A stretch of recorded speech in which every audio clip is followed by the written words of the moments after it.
Hello, in this video I'm gonna show you how to reset your Toshiba 32WA2363DG.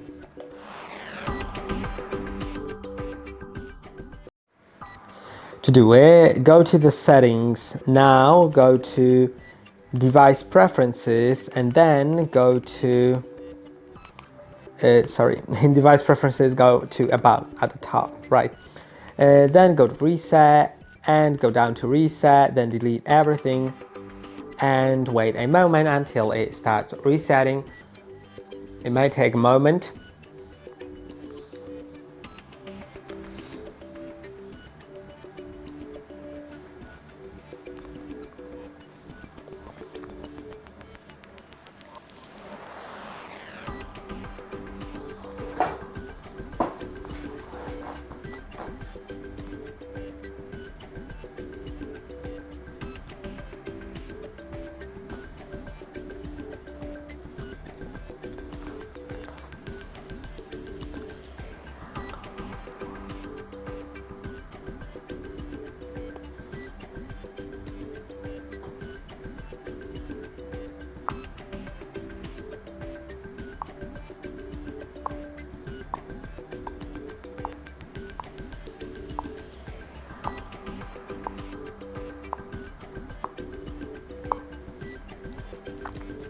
And it is basically reset. So I hope that this video was helpful, and don't forget to like and subscribe, and see you in the next one.